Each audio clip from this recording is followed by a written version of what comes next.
Welcome back to today's video where we are jumping all the way back down to tier 6, the SU-100, probably one of the best tier for tier tank destroyers in the entire game, to be honest. This thing has 390 alpha damage at tier 6, which actually means you can pretty much two-shot every single tier 6 in the game.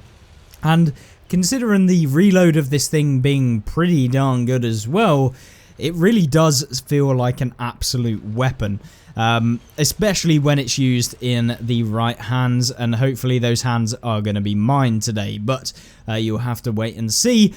This tank is probably one of those that you are going to find that most people have played at some point down the line. It has a wide array of different kind of players that go towards things down the tech tree line, like the 704, etc. Lots of people find the further on tech tree vehicles interesting enough to grind towards, which means most people play the tank. So hopefully it's going to give you a reason to maybe drop back down and try out this vehicle when you see this video, because it really is outrageously good. You have like an 8-second reload-ish in order to do 390 damage and basically two-shot everything.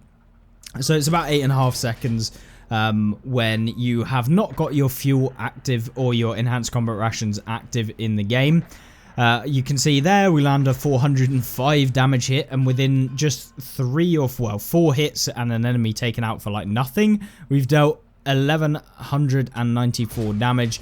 And of course there's plenty more to be had in this game. We're trying to kind of feather a shot on this little VK who's deciding he's going down into the middle, but the KV-1 decides to go out in the open, and so why not set him on fire.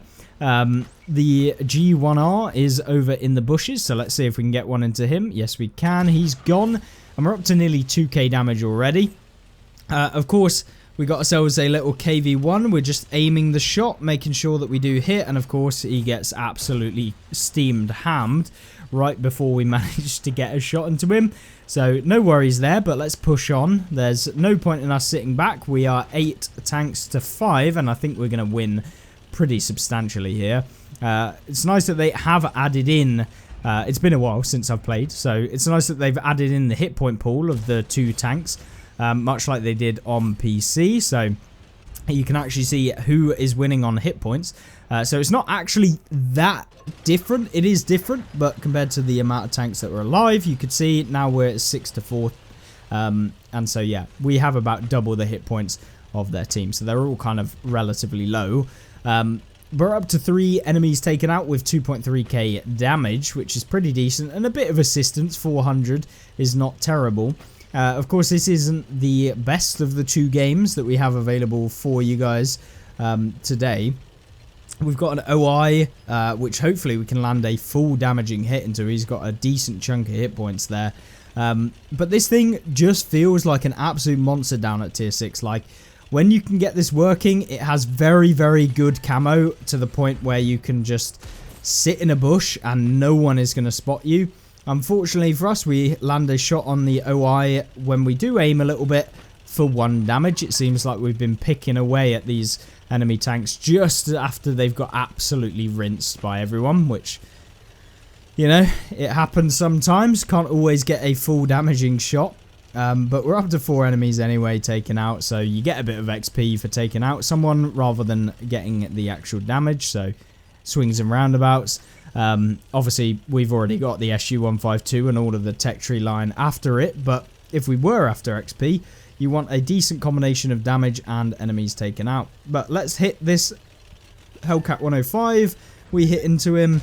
Obviously, the Hellcat 105, probably the most overpowered tier 6 tank destroyer in the game, because it has better penetration with its heat rounds and more damage, and reloads super quick. But we dealt 2.7k damage into tier 6, which is relatively decent. So with that being said, let's jump into the next game that we have available, which is the best of the 2, the best of the bunch.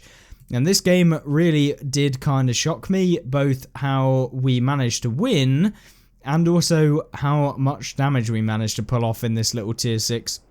because obviously you only have 700 hit points to play with, so trading with opponents can be, how do we say, not the best. So you get 2 shot by the same tank essentially, because this tank in 2 shots can do 780 damage on average. You could low roll and maybe survive, but it would be a severe low roll on both shells. So yeah, getting hit by this tank in this tier is just catastrophic for people, which we love, obviously, being the one who's actually playing the tank. Maybe not if you weren't playing the tank.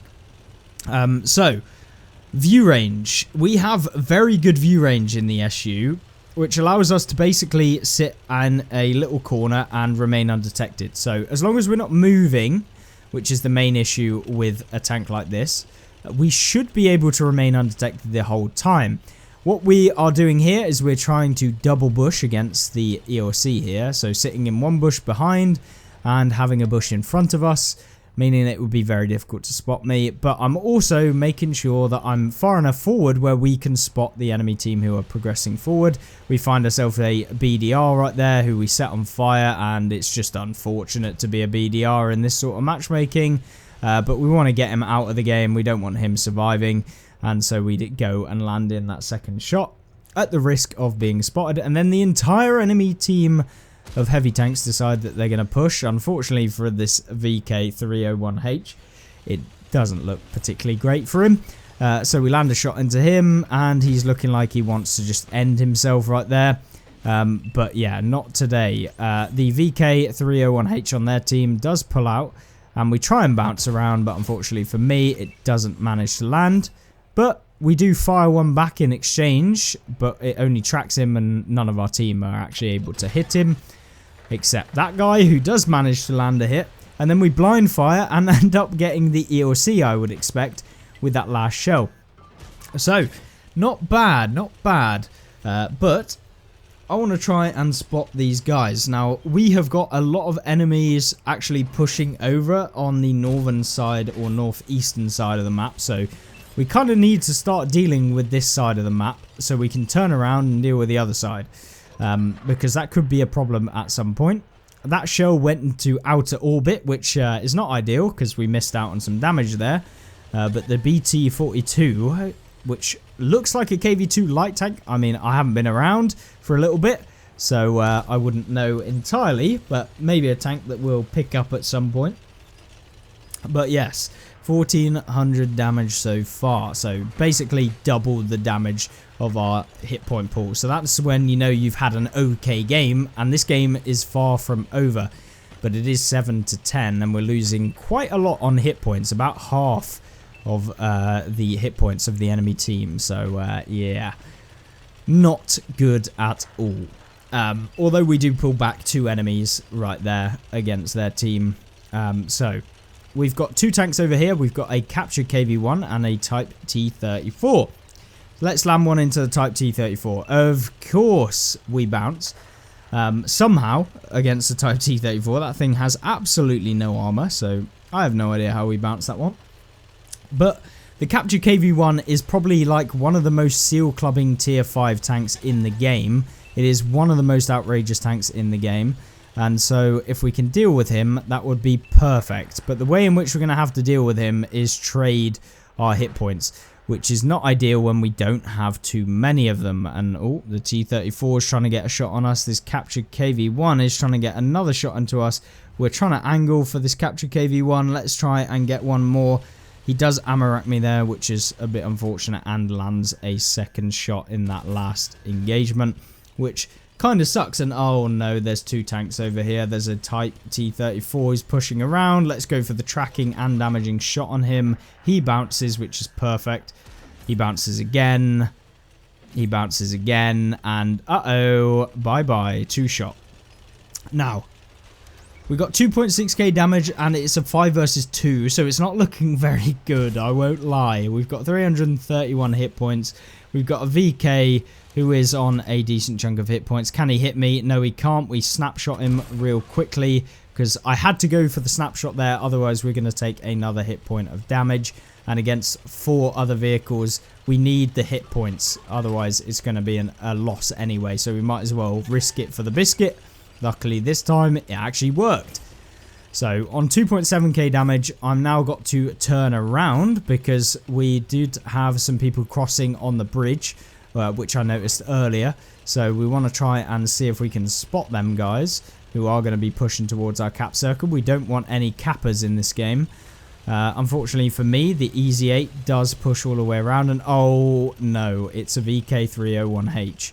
That is not good. We have 331 hit points and we bounced. That guy did not repair his gun fast enough, so let's push him before the M4 actually comes around.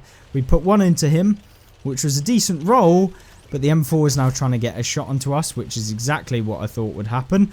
And now we have this VK who overpeaks using the front of his tank. He should have side scraped out to at least try and bait my shot.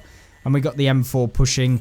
Now we pre-aim the cross of this M4 and we land one. Perfect. That is exactly what we want. We want to get one into him before he crosses.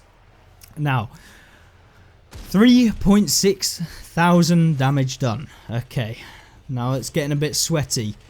It's getting into that situation where maybe it's possible to win from an unwinnable spot is what I thought we were in previously. But we do now have an M4 to deal with, and let's land one into him. We try and angle to avoid his shot. He fires, which is a big misplay from him. He should have pushed me here, like full on pushed me when he did take the first hit. And we land the second one into him and he's gone. 4.1k damage done. But there's still 2 tanks and I have no idea where these guys actually are. So what do we do here? Well, I'm going to make my way over to the only teammate I have left on the game, which is our, I don't even know what it was, a M10 RBFM. So that's the French autoloader, I believe. Not a great tank. So I was asking him to jump into the cap circle to put a bit of pressure on the enemy team. But he does manage to take out the Panzer SFL here. So that leaves us in a 2 versus 1 against a medium tank who is somewhere. And I believe it is the Italian medium at tier 6. So, tier 5. So it's the P43. So I have no idea where that guy is. I can't quite remember at this point whether he has 240 alpha. I know that the tier 6 does have 240 alpha, but does the tier 5? I don't know. So he could maybe one-shot me. I can't remember the low tiers. I don't play low tier that often, so yeah, it's one of those. Now I've done 4.1k damage with 377 assistance, so it's a pretty darn good game for a tier 6 vehicle. Obviously this would be a decent game in a tier 10 vehicle, so the fact we're 4 tiers lower and having this sort of game is definitely a testament to how good this little tier 6 tank destroyer really is. So where do we go? Well, I'm kind of thinking, well, I kind of want to win this game, and on the very rare occurrence where, you know, I hate capping, but I'm going to cap. And that's basically what I do. I look around trying to see if we can outspot this little tank, the little Italian, but unfortunately for me, we don't. And we just end up capping. I wanted to make sure that we did win the game. I didn't want to get surprised by anyone. I didn't want to get misplayed or something. Maybe he's on full health. I have no idea exactly how much health he's on. Maybe we can't one-shot him. Maybe we low-roll him. Maybe he takes me out. Maybe he then goes and takes out my teammate. It's kind of one of those where capping is a reasonable option. And so, yeah, that definitely did suck. And it means this is probably the first cap I have done in thousands of games. I actually do not lie. This is probably the first cap I've had in thousands of games. No cap. So, yeah. A rare occurrence to see Eclipse actually capping in the game. It's a testament as to why capping does not win you games as much as many people believe. And in fact is just going to make you probably worse at the game because you're not getting as much experience. actually fighting people as you would if you actually tried to fight people. There's a surprise. But that being said, that is the game in the SU-100. Obviously a very, very top tier game. Over 2000 base XP in this tank, which is very, very nice. And if we were to look at WN8, it would be very, very high. And these two games were on the bounce 2 in a row. So yeah, pretty darn good games 2 in a row. So thank you very much for watching. Definitely give this one a go. Try it out again if you haven't already. And I will see you in the next one. Like the video if you did. And I'll see you there. Goodbye.